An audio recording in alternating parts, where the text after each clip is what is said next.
So I'm here with Peter Gowen in your home place here, Peter. That's right, down by Strand Street, yeah? That's right, yeah. My brother Paddy, my younger brother, bought the house after my mother passed away. He decided that he wanted to take it on. He loves being in Youghal. He has taken on the task of renovating the place and turning it into a kind of a 21st century house rather than a 19th century house.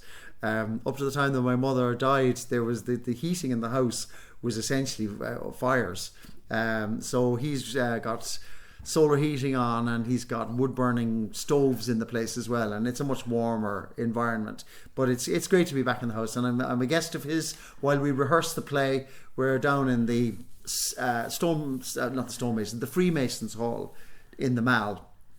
They've been very kindly rented it to us at a low rent, so I could immerse myself with the cast and with the creative crew in Youghal, because the play is it's not specifically about Youghal, but it is about a small town. It's on the south of Ireland, and I think the experiences that would be pretty universal in the country, certainly in the Republic of Ireland.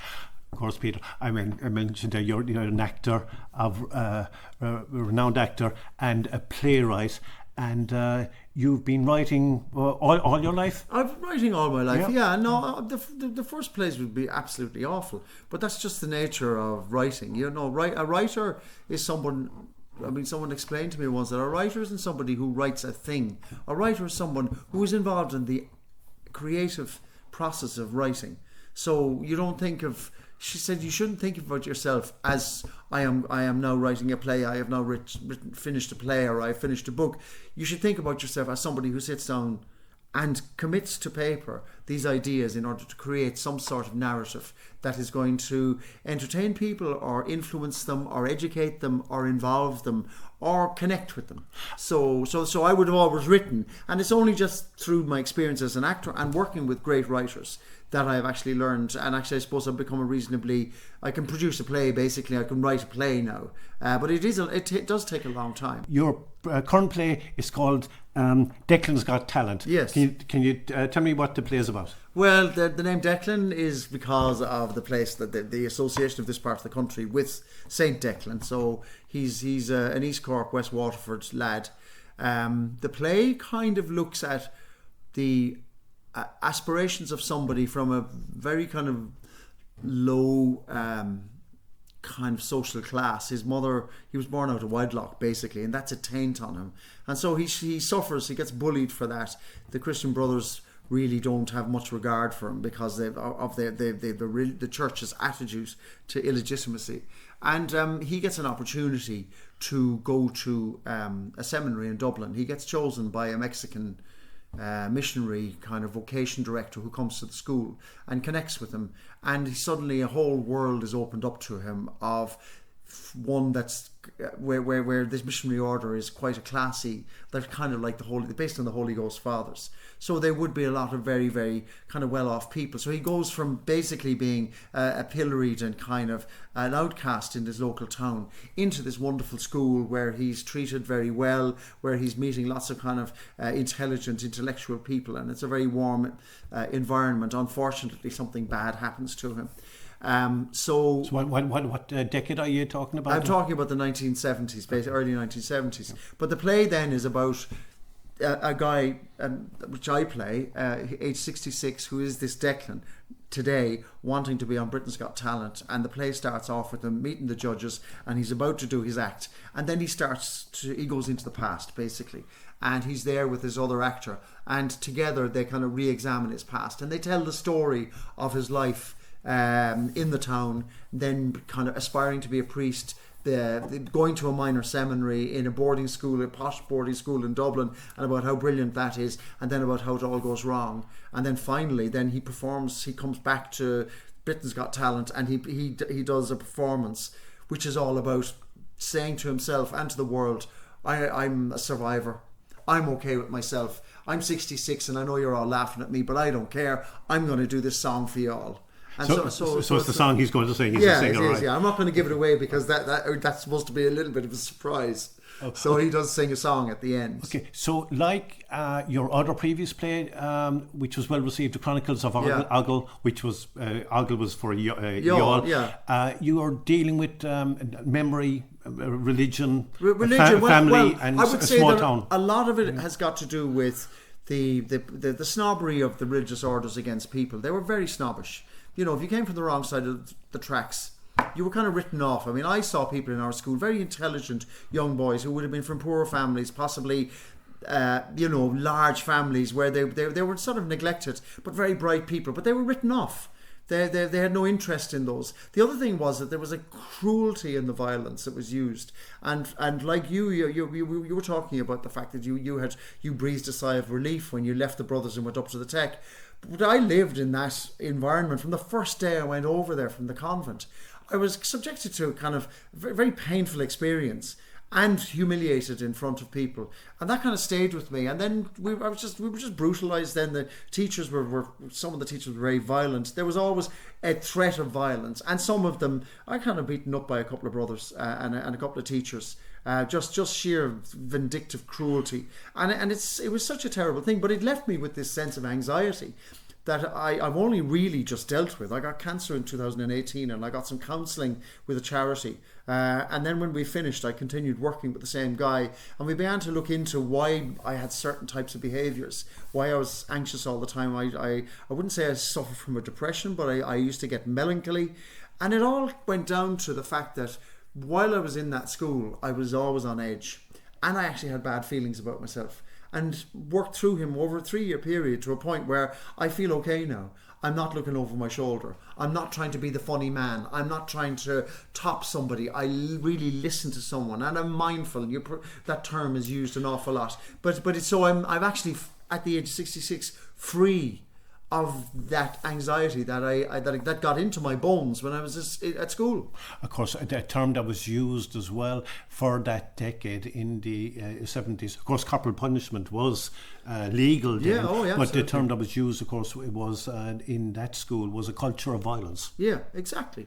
But there was in that particular school there was a culture of violence, and the great irony about Christian Brothers School Youghal is that school was the second one to be established after the first school that set up by Ignatius Rice, who was a visionary, an extremely holy man, a very generous man who gave up his wealth as after some kind of crisis. But there was a charter written by Ignatius Rice, and in that he outlines, there's 12 points in it about how the children should be treated and how they should be taught. And in it he states clearly the children are not to be hurt. They are not to be punished physically. Where did it go wrong in Irish society? Well, I have a number of theories. The Irish government, Irish society handed it over to the Christian Brothers. Well, I think that there was the problem with the Christian Brothers was that they recruited people very young. They could recruit people as young as 11. And so what happened was that they went around and they found vulnerable boys. They found boys from large families where people were poor. And what the big selling point was you'll never have to worry where the next meal is coming from. So these boys were kind of pushed into a life within the Christian Brothers. I would say that in those boarding schools around the country where they had all these young boys training to be brothers, there was a lot of abuse there. I would say it was open season for paedophiles. And I think it built up an anger in them. Now, I'm not saying that they were all like that. There were actually some lovely brothers. But the violence came from, I would say, first of all, they were, of the religious orders, they were almost of the lowest class. The Christian Brothers, unless you were in Christian Brothers College, Cork, the colleges, you were a very low status. Above you would have been monks. Above you would have been Presentation Brothers. Above you then, there were all these people. And then, of course, there were the priests. And so you were right at the bottom, so you had no status.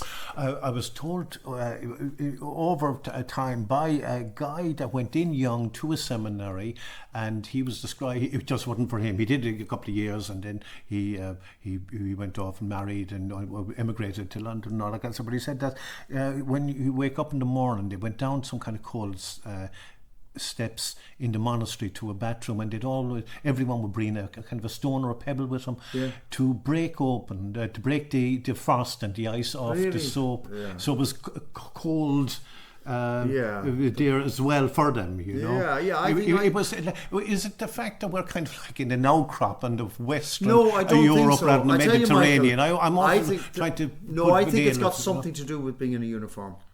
That's what I think the thing is.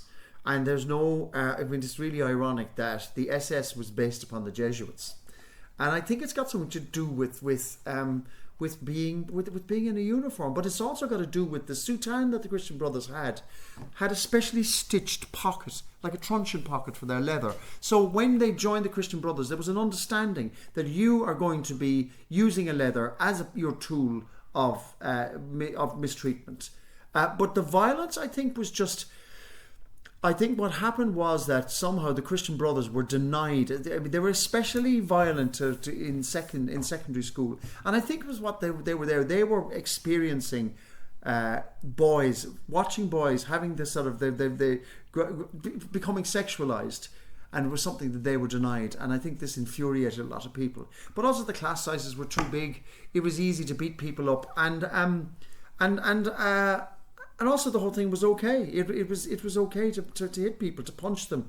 You know, there was a variety of beatings: half-meter stick, leg of a chair, hurley, a floor tile, and a drumstick. The worst of all was a guy called Brother Coughlin, who used to use a drumstick, and what he'd do is he'd grab your fingers together and then he'd wrap them. Now, he's in prison, and he came out of prison to be charged with another 87 counts of sexual abuse in another school. Nothing's ever been done about what he did in Youghal. But as I say, the play isn't so much concerned with that. I mean, you asked me about why they were violent. I just think that cultures of violence can grow within institutions unless they're checked. And that was the problem. They weren't checked. Nobody checked them. But you've explored that. You've addressed that at least through your play with the Chronicles of Youghal, with Packy, who was an orphan in that. And but he was very optimistic as well when he was going through Packy was a bit of an Irish everyman. You know, I think as the Irish, we have actually suffered a great deal historically, but also we have a great attitude. We tend to sort of, you know, we get over stuff, and we get over stuff with humour. And there's a lot of humour in this play, and Declan's got talent. It's a humorous look at things. It's a 66-year-old man looking back at his life, and he finds it kind of ridiculous. But there was pain there, and there were things that happened there that weren't right. And he lives with a sort of, a regret, because, I mean, ultimately, he wanted to be a priest, and he was well suited to being a priest, and he was chosen by somebody who was a very nice priest. I mean, this play isn't an attack on the clergy, by the way. They're actually two very good priests within it who foster this boy's kind of ambition and are friendly with him, and it's not sinister in any way. But there is a Christian brother in it and a bishop as well, who are the other side of the coin. So it's about individuals, you know. I think you said that with the Chronicles of Youghal, that it's not an attack on the church as such, but you're asking questions. I'm asking questions. As Father Brian Darcy said, the Catholic faith is a great faith. The actual clericalism is corrupt. And that made it very clear. And he's still a practicing priest, but he was sexually abused as a young child, and he went into the institution. And so it's just about asking questions, get the conversation going. I know there'll be people out there saying, you know, we've heard enough of this, but there's other people out there saying, I never got a chance to voice this thing. I never got a chance to say it happened to me. I was beaten up, and I still worry about it. And you know, I still have nightmares. What would you say to those people now if you met them? What, the people who tormented us and touched us? Yeah. I did actually. I met Brother Coughlin in 2000, and I met who beat me up, and I couldn't speak to them. I was back as a 12-year-old in terms of Coughlin, and a 15-year-old in terms of... I couldn't say. But I would say to them now, if I could see them, and said, you had no right to do what you did to me. Your job was to teach me, not to hurt me. And I am now almost 50 years since I left that school, and I'm still talking about it, and I'm still trying to deal with it. And I look at my own son, who has just come out of school. He's 26, and he thinks about his school as the best years of his life, and all his friends are people that he met in that school. I can just come back to the Chronicles of Youghal again there, Peter. I saw it, I think it was in the Mallard Centre. That's right. Or was it in the Everyman then after that? I'm not sure. Well. I think it was in the Everyman I saw it. But there was a problem with that as well. Do you want to address that? There was a problem we wanted to bring it back. To bring it back. There was a we wanted to bring it back to the town hall for I was going to do it as part of another tour, which I revived it for a festival in Dublin, the First Fortnight Festival, which happens in the first 2 weeks of every year, and that it's a mental health charity. But they do a lot of events, and what they do is theatre based around issues. And the issues with Parky was about kind of trauma of having been in a reformatory or it was a reformatory orphanage. But what I wanted to do was bring it back to Youghal, because everybody said they love the play. Please come back. I got 2 nights in the town hall, and then there was a complaint, and the thing was cancelled. And so basically the play didn't get done because of censorship. And I was very disappointed in that, because the whole play is about asking questions, and I think that what this was shutting down the conversation, and I really, really resented that, because I do think we need to talk about it. And also, Ogle, everybody says, I loved Ogle, it was great, it was so sad and so funny, and are you doing it again? When are you going to do it again? You know, and the thing is, I would love to be able to bring my work to Youghal, and that's something that I look forward to in the next few years. As long as I continue working, I would love anything that I make to come to Youghal. In fact, I'd love to be making work in Youghal, as I'm doing at the moment, just being in the town, giving something back to the town, although it's not bells and roses. But it is about a subject. Everybody that I talk to will actually kind of, if they are not immediately engaging with the subject, they will eventually go, do you know what, it's something that I was bothered by, you know, and then these anecdotes come up about what happened to them or what happened to their friends, or how they you know, how unfair it was. So it's just about an examination, basically, of how a society worked when we were I don't think anybody was in control in the 1960s and 70s.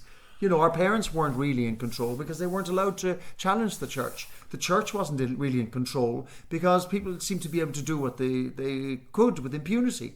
I mean, Brother Cochrane was abusing people in there for years. Everybody knew about it. He went away and then he came back, supposedly to be kind of re-educated or whatever. But he was still doing it.